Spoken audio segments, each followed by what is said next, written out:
There are many names in the Chanbara genre, as well as Japanese cinema, but one name is, and always will stand out. That name is Akira Kurosawa. His work spanning nearly 60 years and giving us masterpieces such as Rashomon, Yojimbo and Sanjuro, Kagemusha, and Seven Samurai. Kurosawa's work has also been accredited to inspiring many spaghetti westerns such as The Magnificent Seven. With such an impact on the film industry, it comes to no surprise that Akira Kurosawa's name is synonymous with Japanese samurai films. Today, we're going to look at one of Akira Kurosawa's finest works, starring Toshiro Mifune. Mifune being in a lot of Kurosawa's works, the two men had a symbiotic relationship until both parted ways after a rift attributed to multiple issues off-set. This film would be the 9th Kurosawa-Mifune collaboration and 17th film that Kurosawa directed. Based off of the Shakespearean tragedy, Macbeth, with artistic elements of Japanese no drama, the film would embed itself into Japanese cinema. It's a haunting tale of the rise to power, the corruption it causes, and the inevitable fall from grace. We're looking at the 1957 film Throne of Blood. I'm your host, GojiraFerret, and I'm excited to begin.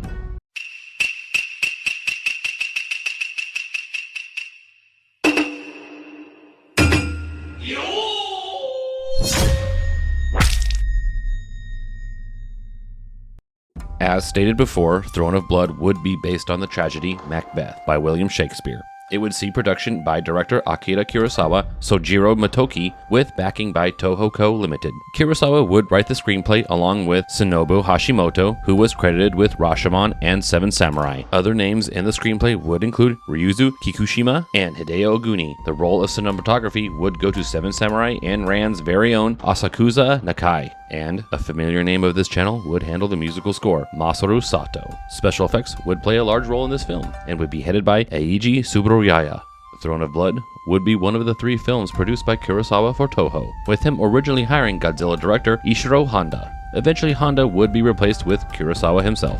Kurosawa would cast then frequent collaborator Toshiro Mifune as the lead character Takatoki Washizu for Macbeth's role. Opposing Mifune's character would be another Japanese legend and personal favorite of mine, Takashi Shimura, who has played in other Kurosawa works such as Seven Samurai. Lady Macbeth's placeholder, Lady Asaji Washizu, would be played by Isuzu Yamada. Kurosawa would state that it was a very hard film to make. He would cite the construction of Spider's Web Castle and location being on the side of Mount Fuji as a main reason why. He would also state that he didn't have many crew members from Tokyo assisting, but would credit the US Marine MP Battalion for helping pick up the slack. With a budget of 53 million yen or 350,000 USD, Throne of Blood would be released January 15, 1957, under the title Komanso Jo, or Spiderweb Castle. Grossing 198 million yen, that's nearly $1.4 million. For us gaijins, the movie would make its US debut at the San Francisco International Film Festival on December 4th of the same year. Years later, in 1961, it would see a US theatrical release with English subtitles. In 1991, Throne of Blood would be part of the Criterion Collection, eventually being released on Blu-ray in 2014. Mifune and Yamada would both win Best Actor and Best Actress, respectively. Mifune winning at Mainichi Film Awards and Yamada winning at the Kinema Jumpo Awards. Kurosawa would be nominated for Venice Film Festival's highest award, the Golden Lion, but would lose to the Indian film Aparajito, directed by Satyajit Ray. After Lord Tsuzuki of Spiderweb's Castle's commander, Inoue launches an attack on Suzuki's 4 fortresses, his loyal commanders Takatoki Washizu and Yoshitaro Miki are able to fight valiantly and push back Inoue's forces. The Great Lord learns of their heroism and calls for them to report to Spider's Web Castle so they may be rewarded for their prowess. On their journey to the castle, both commanders find themselves lost in the maze-like forest, eventually being taunted by an evil spirit. The 2 samurai encounter their tormentor, who sits in a hut spinning silk. The forest spirit gives the 2 startled men a premonition that not only would Washizu be promoted to North Garrison Commander, but would eventually sit upon the throne as the Lord of Spider's Web Castle. Washizu scoffs at the idea that he would even usurp his lord's throne, but the spirit also continues his prophecy, stating that Miki would be promoted to the first fortress commander, but also his own son would inherit the lordship of Spider's Web Castle. Both men are insulted by such a notion, but before Washizu can do anything about it, the spirit vanishes. Both men continue their journey back to the castle, both haunted by the words the spirit had told them, but ultimately laughing it off as just foolishness. After their arrival, the men are given a ceremony, and much to their utter shock, are promoted to the ranks the spirit has prophesied. Both men leave with their new titles stunned in pure silence. After some time, the new North Garrison leader contemplates the validity of the spirit's foretelling of his rise to power. Lady Asagi collaborates the spirit's premonition and pushes her husband to accept his fate and usurp the Lord's role and take his place in Spider's Web Castle. Initially reluctant, Washizu rejects Asagi and her determination to betray the Great Lord himself. Tsuzuki plans to take the North Garrison's fortress as his base of operations for the war against Inui. Later that night, Washizu mocks Asagi, stating that her trust in the spirit's words was misguided. Asagi scoffs and explains that sending Washizu to the front lines is an attempt to get him killed, while Miki stays in the castle safe. Asagi finally devises a plan to drug Suzuki's guards with tainted sake and have Washizu slay the sleeping lord. The blame would then be placed on Suzuki's retainer, Odagura Noriyasu, whose men were guarding the lord. That night, under the cover of darkness and the watchful eyes of ill-omened crows, Asagi drugs Noriyasu's men and brings Washizu a spear to use to kill the lord. Moments pass as the shaken and bloody commander returns. Blood stains his hands and the head of his spear, indicating the death of Lord Suzuki. Lady Asagi calls out for the North Garrison, stating that the lord has been slain by Noriyasu's men. Washizu emerges and cuts down the confused Noriyasu samurai. The North Garrison, with their commander, pursue Noriyasu and Suzuki's son, who were privy to Washizu's betrayal. Noriyasu retreats with the prince, but are denied entrance to Spider's Web Castle, causing them to go into exile before Washizu is able to catch up to them. Washizu brings the coffin of Lord Suzuki to the castle, and both Miki and himself discuss their futures. Miki agrees that his friend is more capable of taking the mantle as Lord of Spider's Web Castle. Washizu agrees, and he also promises that Miki's son would be his successor. Miki and his son are invited as guests at a banquet to honor Miki, but also announce Miki's son as the future lord of the castle. Asagi, displeased by this plan, urges not to make Miki's son his successor, as she is carrying the child of Washizu. Seemingly, Miki and his son are still invited to the banquet, and both father and son make their way to the castle to be honored. During the banquet, Washizu becomes upset, noticing the two places where both father and son should be sitting is empty, eventually seeing the ghastly sight of Miki's ghost. Washizu jumps in terror and begins cursing the apparition. The other guests are stunned as Asagi explains that the lord has drank too much sake. After Asagi tells the guests and servants to leave the banquet, a samurai arrives, carrying the covered head of Miki. It's revealed that Asagi had sent assassins to kill the two men, but Miki's son was able to escape. Angered, Washizu kills the failed samurai.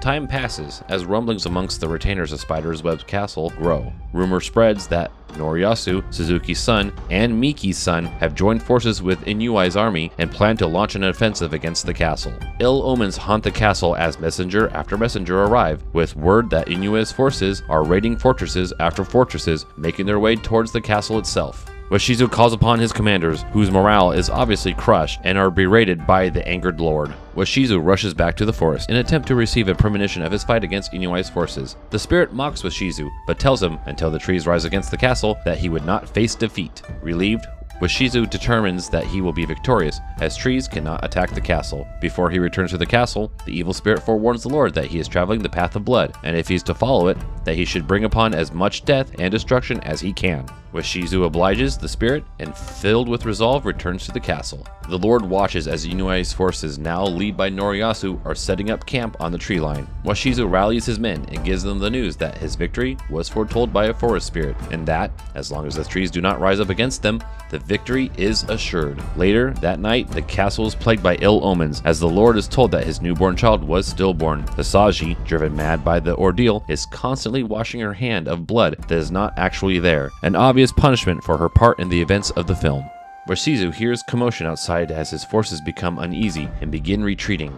The lord climbs to the tower and sees the shocking sight. The trees move towards the castle. Stricken with disbelief, Washizu attempts to regroup his soldiers, but the amount of bad omens and superstition has destroyed their morale. The desperate lord pleads for his men to rally with him against Inui's army, but is met with a barrage of arrows by his own archers. Washizu, barely clinging to life, stumbles down the tower and confronts his men. The mad and bloody reign of Washizu comes to a close as he succumbs to his wounds and dies in the dirt. Outside of the castle walls, the tree line continues its approach, only to reveal that it was Noriyasu and his men using the cut-down forest as cover to begin their siege. Many years pass as Spider's Web Castle is gone and nothing but a monument stands in its place, the castle's memory stained in blood with the rise and fall of Takatoki Washizu. Okay, let's unwrap this masterpiece a bit. Starting with cinematography, as stated before, Asakazu Nakai was in charge of the difficult task of capturing and framing the vast set pieces and scenery that Kurosawa chose to present his film.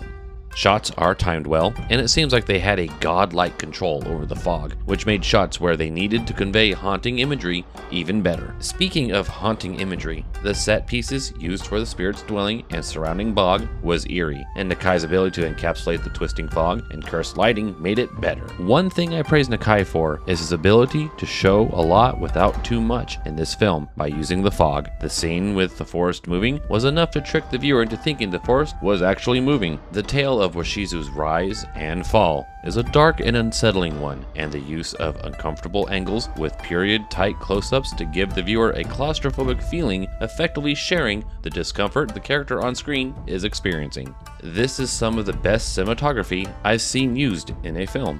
I almost feel unworthy to say anything about the acting quality. It's Kurosawa-Mifune, a man who has the ability to say so much in body language alone that a whole script worth could be written around it. This is displayed early in the movie when Washizu and Miki come to the realization the premonition of the spirit is coming true during their promotion. Mifune also displays this after he slays the Lord Tsuzuki, accompanied by Isuzu Yamada as Asaji, who gives a very uncomfortable and eerie character who is bent on gaining power and domain over the castle by using her own husband's paranoia against him. I did though feel as if she herself was possessed by the evil spirit, as she seemed very eager to manipulate Takatoki at the very beginning. I do, though, wish Takashi Shimura was utilized more and had a larger part. This is possibly a biased take, but I think he deserves more screen time. There's very little in terms of action. This is primarily a drama, and instead of later films with a storyline that will tie together action scenes with a plot till the final duel, Throne of Blood uses the action only to supplement the narrative. There aren't any duels or masterly crafted sword fights. Kills are quick and only suit to either tie off a loose end or add to the drama to the scene. I appreciate that Kurosawa used action for the purpose of pushing the plot forward. With this film being narrative driven, the dialogue is paramount. Dialogue is crafted carefully during the writing process to progress the story further. Not a single line is wasted as filler and helps to establish either a character's personality or even set up a situation. The best lines of dialogue, I think, go to the interactions between Washizu and Asaji while she attempts to manipulate the loyalty of her husband. I did though enjoy Washizu's mad ravings when he saw the specter of the fallen Miki.